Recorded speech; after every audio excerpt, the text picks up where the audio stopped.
اعوذ باللہ من الشیطان الرجیم بسم اللہ الرحمن الرحیم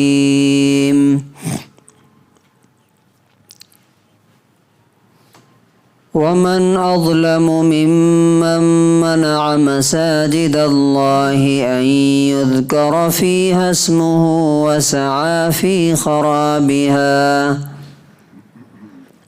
أولئك ما كان لهم أن يدخلوها إلا خائفين لهم في الدنيا خزي ولهم في الآخرة عذاب عظيم۔ سورہ نمبر 2 آیت نمبر 114 114۔ اور اس سے بڑا ظالم، اتیاچاری اور کون ہو سکتا ہے جو اللہ کی مسجدوں میں اس کا نام لینے سے روک دے اور اس کو برباد کرنے کی کوشش کرے۔ یہ لوگ تو اس بات کے مستحق تھے، ان کو ایسا کرنا چاہیے تھا کہ جب ان مسجدوں میں داخل ہوتے تو اللہ سے ڈرتے ہوئے۔ ان کے لیے دنیا میں ذلت ہے، رسوائی ہے، اور آخرت میں بہت بڑا عذاب ہے۔ And who are more unjust than those who prevent the name of Allah from being mentioned in His mosques and strive toward their destruction? They do not deserve to enter them except in fear. For them in this world disgrace, and they will have in the hereafter a great punishment.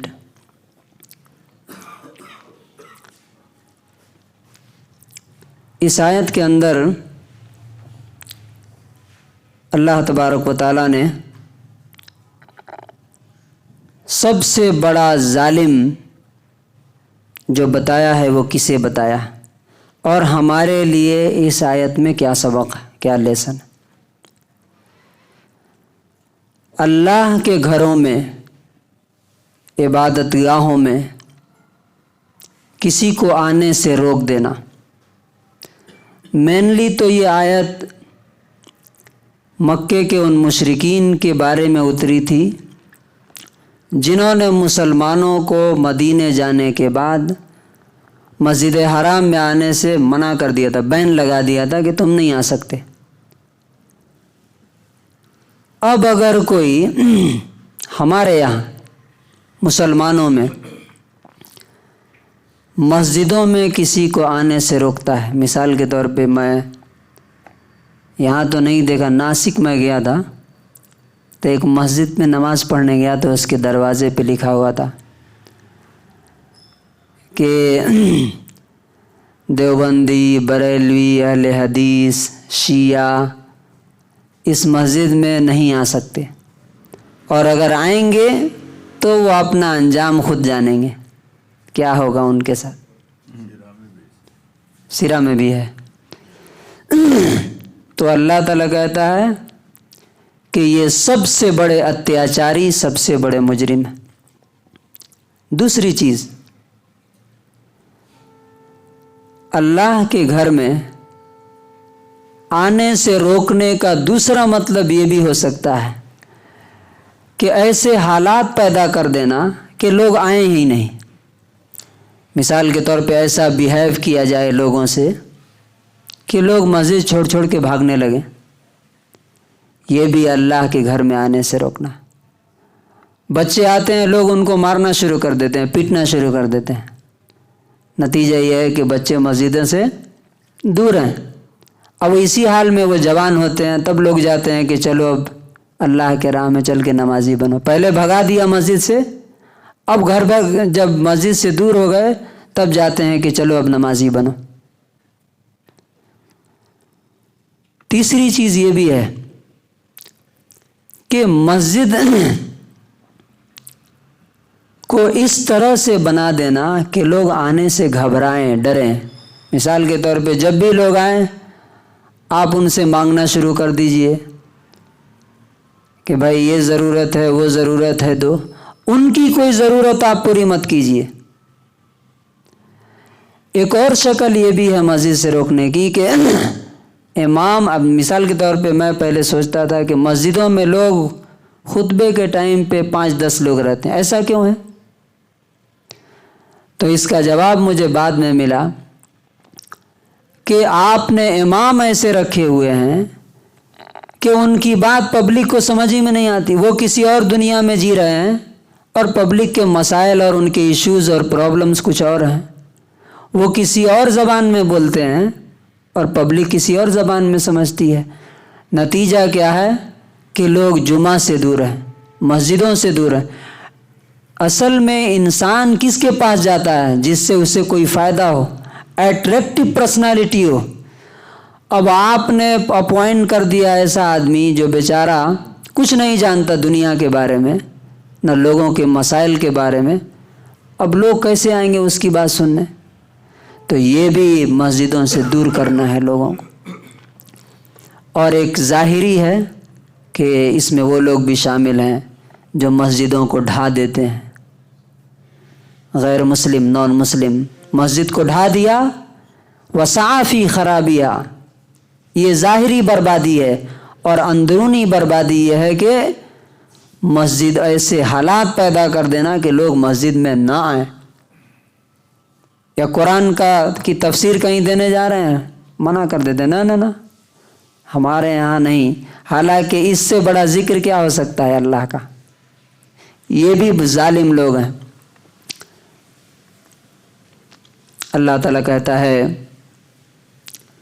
کہ جو اس کی بربادی کے لیے کوشش کرتے ہیں مسجدوں کی، وہ سب سے بڑے ظالم ہیں۔ حالانکہ ان کو تو اللہ کے گھر میں خود ڈرتے ہوئے جانا چاہیے تھا کہ یہ بادشاہوں کے بادشاہ کا گھر ہے، کہ اگر ہم نے اس کے ساتھ کوئی اس کی نافرمانی کی تو ہماری حالت کیا ہوگی۔ پھر اللہ تعالیٰ نے ان کے لیے فیصلہ سنایا ایسے لوگوں کے بارے میں، لہم فی الدنیا خزی، جو ایسا کرے گا، چاہے وہ نان مسلم ہو یا مسلمان ہو، جو اللہ کے گھر سے لوگوں کو دور کرنے کا سبب اور ذریعہ بنے گا، یا جو اللہ کے گھر کو ڈیمولش کرے گا، ڈھا دے گا، تو اس کے لیے دنیا میں ذلت ہے، ڈسگریس، ہیوملیشن، اللہ تعالیٰ اسے ذلیل کر دے گا، رسوا کر دے گا۔ اور وَلَهُمْ فِي الْآخِرَةِ عَذَابٌ عَظِيمٌ، آخرت میں ان کے لیے بہت بڑی سزا ہے۔ تو آپ دیکھیے کہ جن کے لیے، اب یہ آیت، اس آیت میں جو اللہ تعالیٰ نے دھمکی دی، تو جو سب سے پہلے جن کو ایڈریس کیا گیا تھا اس آیت میں، ان کے ساتھ وہی ہوا کہ دنیا میں ہی جنگ احد میں مارے گئے 70 لوگ ان کے۔ یعنی اللہ کا وعدہ کیسے سچ ہوتا ہے یہ اس آیت کے تحت دیکھیے آپ، کہ نہ مانے نہیں، وہ مسلمانوں کو روکا مسجدوں سے۔ یہ نان مسلموں کے لیے بھی یہ میسج ہے، ان کو جنگ احد میں ان کی کمر توڑ دی گئی، ذلیل ہوئے، ہارے جنگ بدر میں، اور اس کے بعد دنیا میں ذلیل ہوئے، اللہ تعالیٰ نے مسلمانوں کو پاور دیا، اور آخرت میں تو جو ہوگا وہ انشاءاللہ سب لوگ دیکھیں گے۔ تو ہمیں اس سے کیا سبق ملتا ہے کہ ہم کو لوگوں کو مسجد میں لانے کا ذریعہ بننا ہے، نہ کہ لوگوں کو مسجدوں سے بھگانے کا، جیسے اکثر مسجدوں میں ہو رہا ہے۔ اللہ تبارک و تعالی ہمیں اپنے عذاب سے اور ذلت سے اس دنیا اور آخرت میں محفوظ فرمائے۔